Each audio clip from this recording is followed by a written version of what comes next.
대장동 의혹에 대해 특검 수사가 필요하다는 목소리는 여러 여론조사로 확인이 됐죠. 어제 이재명 후보는 조건부로 특검을 수용하겠다고 했는데 이 후보 측이 오늘 조금 더 진전된 입장을 JTBC 취재진에게 밝혔습니다.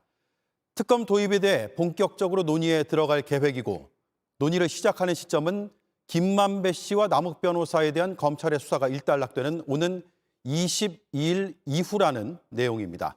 민주당 역시 야당과 특검 협상을 피하지 않겠다고 했습니다. 야당과 특검의 방식, 대상 등이 합의된다면 이른바 대장동 특검이 대선 전국에서 가동될 수도 있다는 얘기입니다. 김필중 기자가 보도합니다.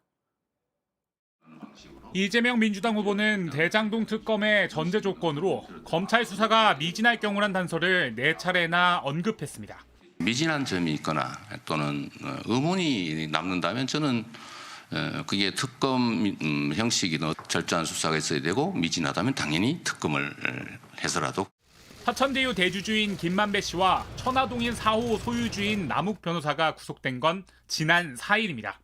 구속기간이 한 차례 연장된 만큼 늦어도 22일에는 두 사람을 재판에 넘겨야 합니다. 이 후보 측은 사실상 이때를 검찰 수사가 일단락되는 시점으로 보고 있습니다.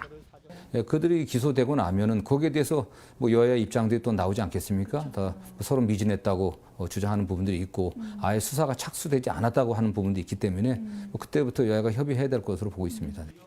정성호 의원은 역대 특검 중 대부분이 검찰 수사 결과 발표 이후 본격적으로 논의가 시작됐다고 했습니다. 가장 최근에 도입된 드루킹 특검도 드루킹이 구속 기소되고 나서 여야가 본격적인 특검 법안 논의를 시작했습니다. 특검 논의의 주체가 될 민주당 원내 지도부도 특검 강행 쪽으로 기류가 바뀌었습니다. 대신 윤석열 국민의힘 후보의 과거 저축은행 부실 수사 의혹도 수사해야 한다는 입장입니다.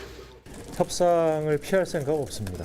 다만 야당도 대장동 사건에 대해서 윤석열 후보가 개입되어 있는 부분을 그렇게 자신할 수 있는지 모르겠습니다. 이 후보와 민주당이 특검 수용 입장으로 선회하면서 대선 전에 특검 전국에 돌입할 가능성이 제기됩니다. JTBC 김필주입니다.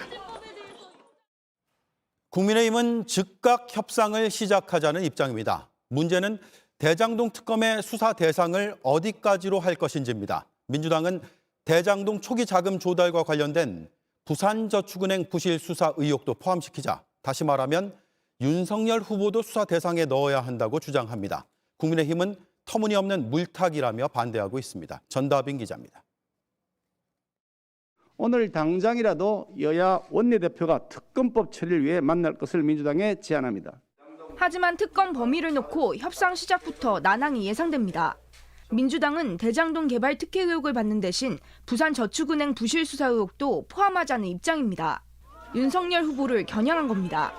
앞서 대장동과 고발사주 의혹 동시 특검을 주장했던 윤 후보는 저축은행 부실 수사 특검 주장엔 반발했습니다. 수사가 해가지고 나온 무슨 불법 혐의가 있습니까? 터무니없는 조건을 달아가지고 물타기 하는 것은 국민에 대한 도리가 아니라고 생각합니다. 윤 후보 비서실장인 권성동 의원은 JTBC에 동시특검의 대상이 될 수 없다고 못 박았습니다. 김기현 원내대표도 터무니없이 물타기해서 시간을 끌려는 것이라고 비판했습니다. 하지만 앞서 이준석 대표는 동시특검 가능성을 열어놨습니다.